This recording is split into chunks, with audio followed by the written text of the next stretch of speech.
Hello and welcome everybody. Today we are finishing our Falkbeer counter gambit series, which is combined from 3 lessons, and today is the third part. And as usual, on the first 2 lessons we were looking for ways how black is developing his attack after e4, e5, f4 and d5. So this idea found by Falkbeer becomes really danger weapon against the king's gambit. And after many games which played recently, White decided not to fight immediately for obtaining the material advantage, like we saw, to which catastrophe it could lead, but to play very carefully and trying to destroy black's attack and then to get into the slightly better position in the end game, or after trading some pieces just to obtain the better prospects in the center. After e takes d5 and e4, White is playing usually against this pawn on e4. So this is a direct threat of White's position, this pawn on e4, which prevents White's knight from obtaining the f3 square. So that's why, if we're looking for the great weapon against the Falkbeer gambit, we have to consider the best answer for White is d2, d3 move. So instead playing knight c3 or playing some other moves like bishop b5, which we saw before, White usually plays here d3. So what is the main point? Not just to get rid of this pawn on e4, but to help knight to reach the f3 square. Knight f6, as we studied, this is the best alternative for black, and the critical position arises after d takes e4 and knight takes e4. So black already intending to short White's king after queen h4 check, and this almost forced White to play knight f3. And after bishop c5, according to the theory, is the best continuation for black. White is not playing here, not bishop b5 check, not trying to play something like knight c3, but definitely only opportunity is to play queen e2. And even today, according to the theory, this is the best move. So last time we studied that black has to play bishop f5. Now we have to check out what exactly happened in case of queen takes d5. Why move like queen takes d5 doesn't work in this situation? What is the main problem for black here? In one game played like 20 years ago, after queen takes d5, White cannot move immediately his knight on c3, which looks quite nice. Not only attacking the queen, but also intending the knight on e4, because moving black's bishop to b4 pins White's knight, and White is not getting any advantage. Instead, White is using the tactical opportunity and plays knight f3 to d2. And in that case, black's knight on e4 not only attacked, but White is threatening also to increase the pressure over the e4 knight after knight c3. So black already in critical position. f5 will be met by knight c3, queen e6, and after knight d takes e4, f takes e4, White already can win a pawn after queen takes e4, but pay attention that c5 bishop is hanging, so we are winning by simple check. queen h5, and the bishop is gone. So already this short example, just 11 moves, shows that black has to be also very, very careful in the Falkbeer counter gambit line. So each move has here quite important role. And as we understand now, queen takes d5 leads to the big problems for black. So also f5 is not enough for achieving the equal position. Why? Because as I said before, white now forgetting about trying to win the material, let's say after knight c3, short castling, knight takes e4, f takes e4, queen takes e4, because black is getting so great activity by all his pieces. Even black can play immediately bishop f5, then after queen c4, let's say knight d7, and then queen comes into the game, rook comes to e8. White's position extremely dangerous, so it's quite difficult to complete castling when all black pieces are completely opened. Instead, going for knight c3, white is immediately trading the most dangerous pieces in the position, the black's bishop on c5. So this is the modern way of playing for white, the Albin's counter gambit, forgetting about material and finishing development first. So bishop e3. After queen takes d5, bishop takes c5, and queen takes c5. Once again, white is just moving forward his pieces. So knight c3 expands the pressure over the black's knight on e4, and don't forget that white knight already gets quite strong outpost on e5. So we can understand that black's initiative somehow disappeared. The development advantage which usually we are promising in such a situation, we hardly could feel. After knight c6, knight takes e4, f takes e4, queen takes e4, and king f8, black is trying to get the bishop on f5 and bring the rook to e8, but it's too late. White is finishing the development first, long castling. So king is getting out of the center, white's rook getting the open file. So light square bishop will be developed very soon to the great outpost on c4. Black's initiative disappeared and the game is almost over. So no any compensation for a pawn.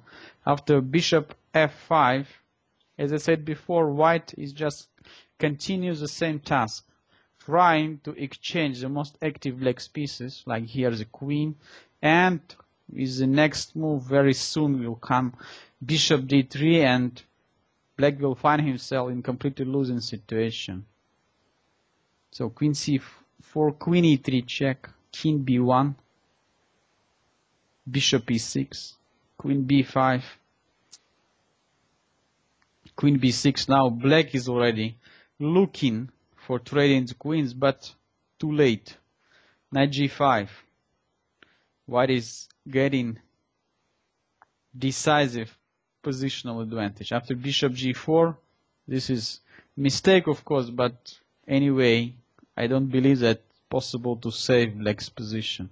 So after queen c4, black resigned because white is intending knight queen f7 checkmate, and on only move knight d8 we decide the game with a simple maiden sacrifice. Rook takes d8, rook takes d8, and despite the fact white is under threat of mate in 1,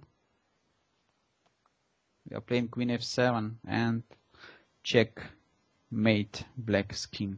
So this is very, very typical situation. So you have to be extremely careful when you are playing such an opponent like Falkbeer's counter gambit. So one more game. So let's see once again this critical position after e takes d5 and e4, d3, knight f6, d takes e4, knight takes c4, knight f3, and bishop c5, queen e2.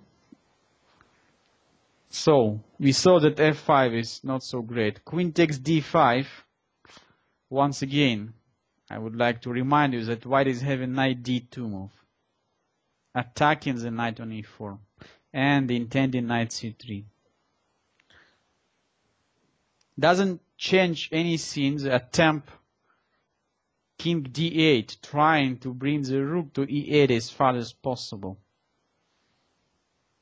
After knight takes e4, rook e8, knight c3, and bishop b4, seems like everything pinned and black is having some chance to win back the piece and to get the material equalizing. Indeed, bishop d2. So now, in case of bishop takes c3,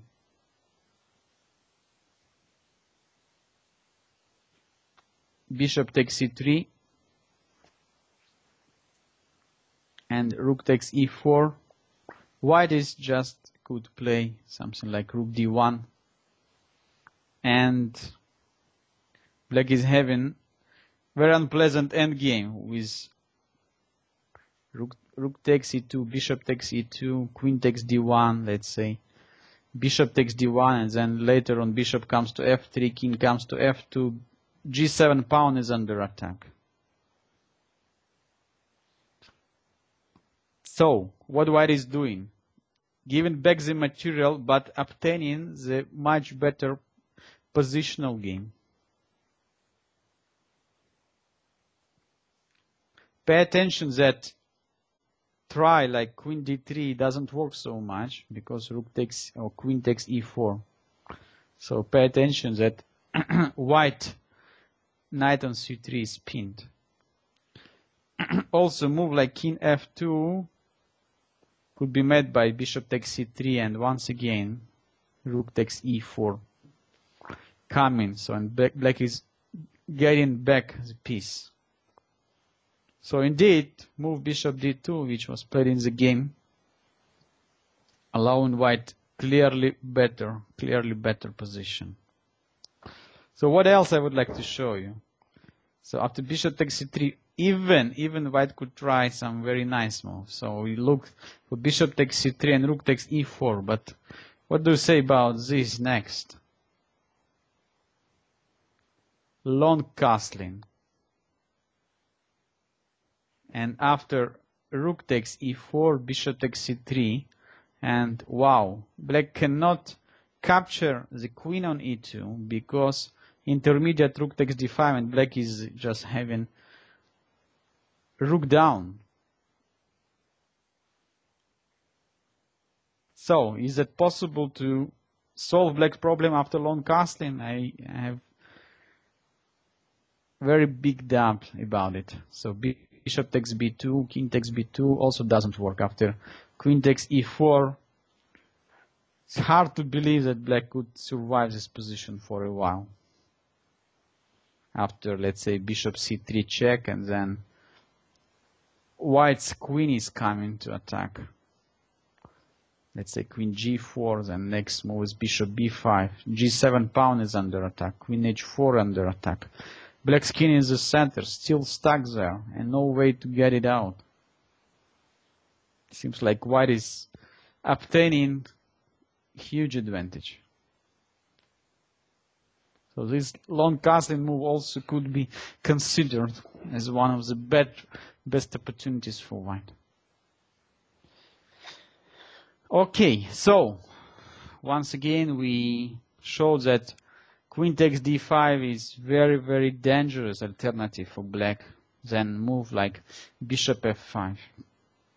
So bishop f5, like we studied in the previous lecture, not force white to push g4, but simply white could try playing with the knight. So knight comes to c3, and still the position is very complicated, but white is intending black's knight on e4 almost force black to play move like queen e7, and here black is only fighting for the equalizing.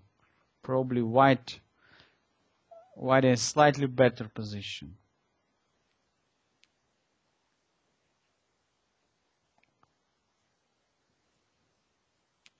Once again, when we look at the position after knight f3, black cannot play very safe here.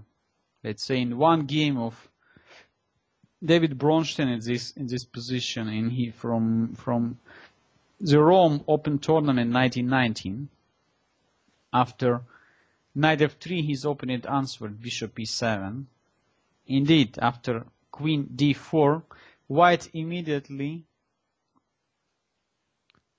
aims the pawn on g7 and ready to bring the knight to c3. After knight f6 and knight c3, white is not just having extra pawn but also much better position.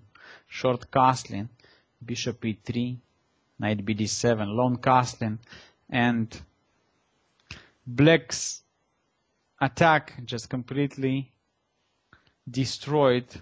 White is having extra pawn and much better position of all his pieces, and also king is a very safe place already.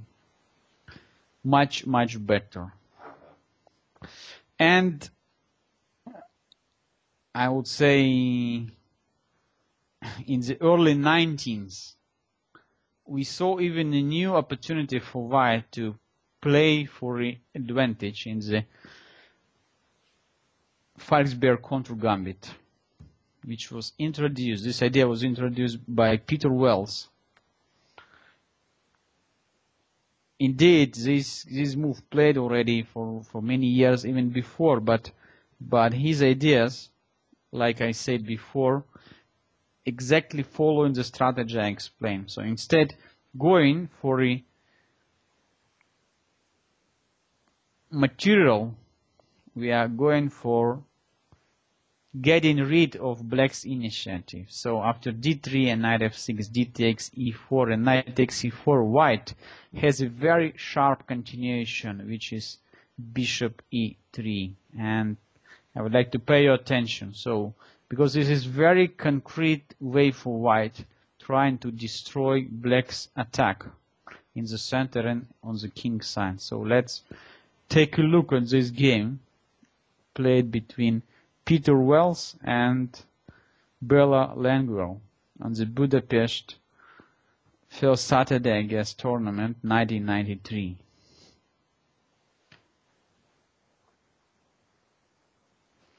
So after bishop e3, white is inviting black to start the direct attack after queen h4 check, which looks extremely strong. Despite this fact, bishop e3 move is not allowing black so much alternatives, since after bishop e3 black cannot develop his bishop on c5 anymore.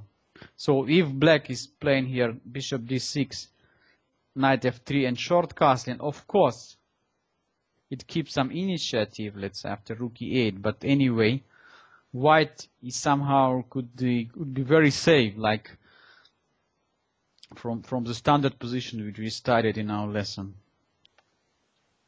So that's why queen h4 here is a real alternative. White has no much opportunity but to play g3, and this should be faced by knight takes g3. So very typical move. White's h2 pawn is pinned, so look, h1 rook is hanging. Indeed, white is gaining now time by playing knight f3.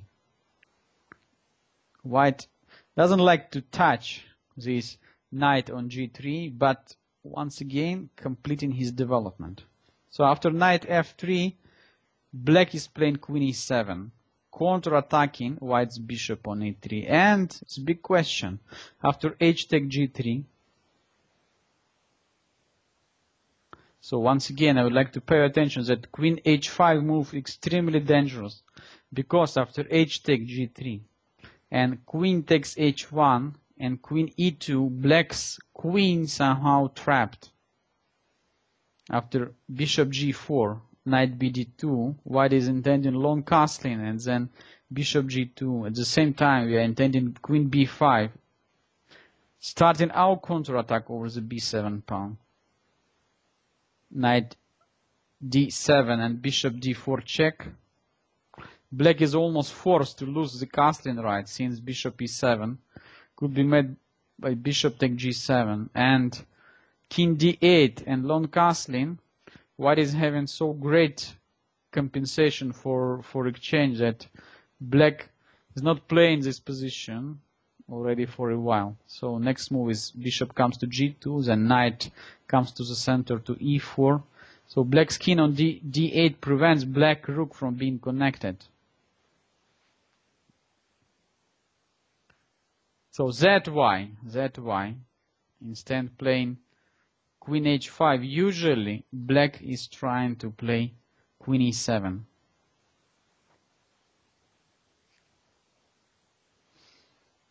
H take g3, queen takes e3, and queen e2. Bishop c5, knight c3. So how we can evaluate this position? White is keeping some advantage in the center. Despite the fact that black is having two dangerous bishops, white is having quite strong initiative. Open h file. Even in the endgame, it's quite serious a factor. The bishop could go to g2, knight might come to e5. Second knight also is having quite good outpost on e4. Let's say after bishop f5, the game which is, our game continues that way, bishop f5. White already has alternative. So possible, let's say here, to play queen takes e3, bishop takes e3, and knight h4.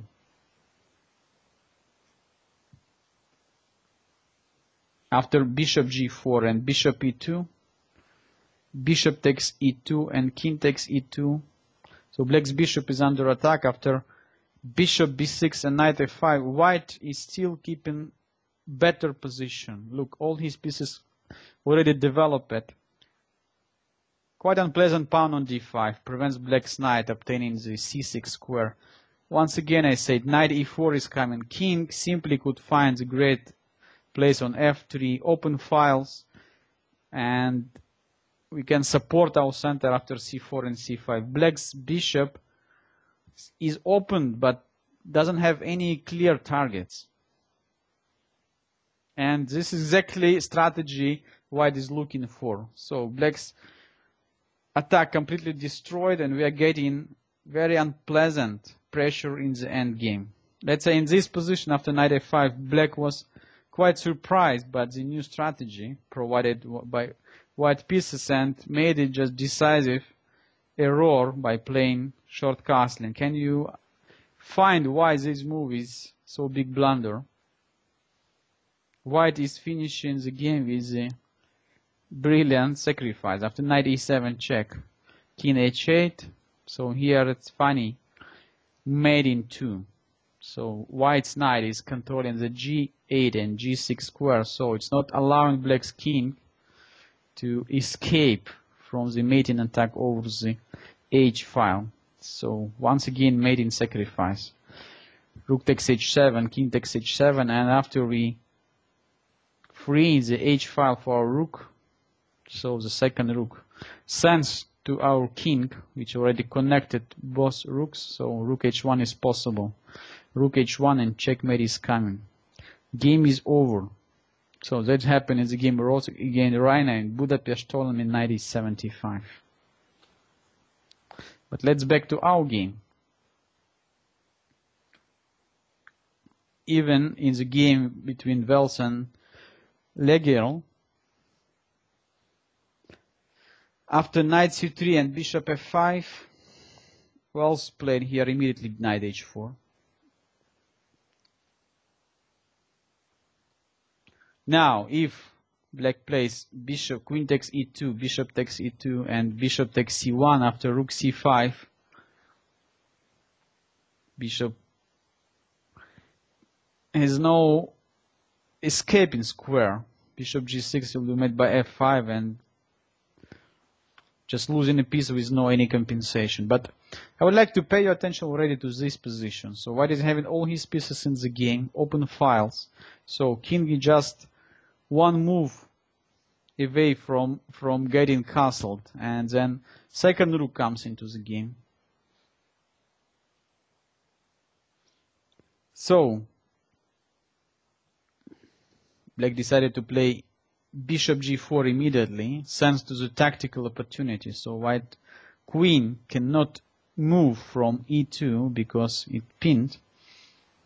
So after bishop g4, white just simply capture on e3, bishop takes e3 and bishop e2, still keeping very unpleasant advantage. Bishop takes e2, king takes e2, bishop c5, and king comes to f3. How we can evaluate the position? So still, white is having very unpleasant threats. Knight e4, rook e1, knight f5, and black has to stop all these threats at once. It's very difficult. So probably the best move was just to play short castle. Indeed, after knight f5 and next knight f5, white is keeping attack even in the endgame position like that one. Once again, if we play just bishop b6 and knight f5, white already intending the same mating construction which we saw before. So big blunder would be knight d7 because knight e7 check, and same mating sacrifice decides the game. So very nice. In the end game we can find this nice shot which immediately finishes the game. So after king f3, black played knight a6 and rook e1 check, king f8, knight e4, rook d8, c4. Black hardly ever could find a good square for his pieces. It's just hard to believe that the opening which we played was a Falkbeer counter gambit. Seems like white is getting so strong position for all his pieces and black pieces completely discoordinated. h5, king g2, bishop b4, rook e2, king g8, a3, so white is getting more and more space after bishop f8, b4. Now black's knight on the corner of the board, as said Tarash, cannot doing so great.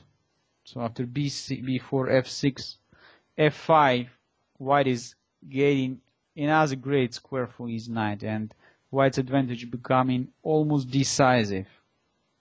King f7, king g6, knight g6, sorry, rook h6, and after knight f4, black is already losing one more pawn.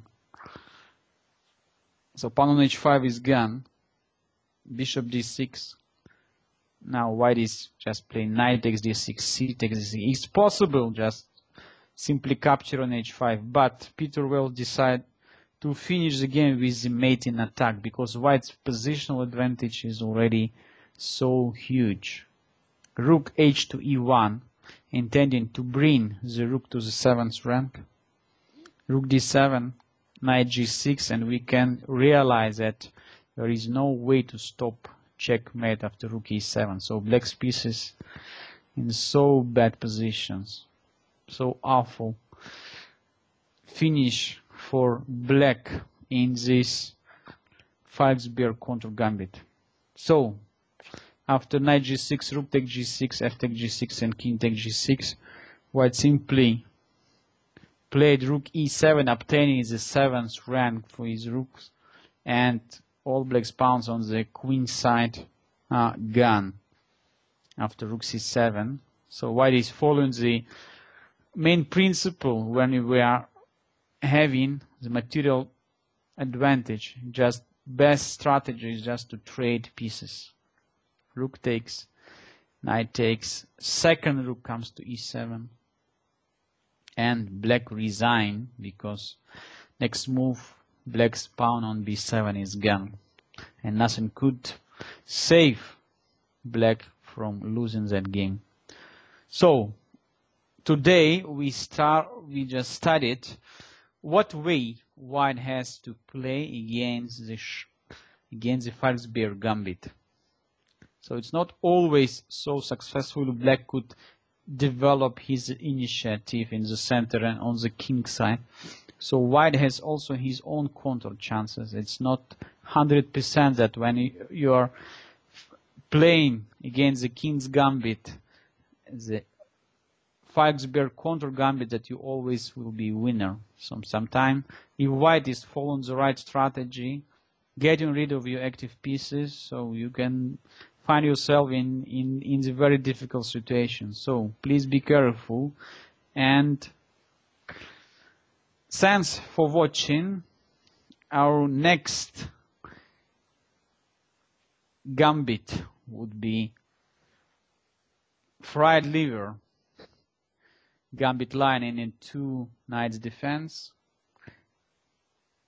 Thanks to everybody. If you have any question, you can send me on my internet site www.chesslessons.wordpress.com, and where you can find my free lesson and some sample material from my lectures, from my gambit guide lectures, which you enjoy listening on Chess FM.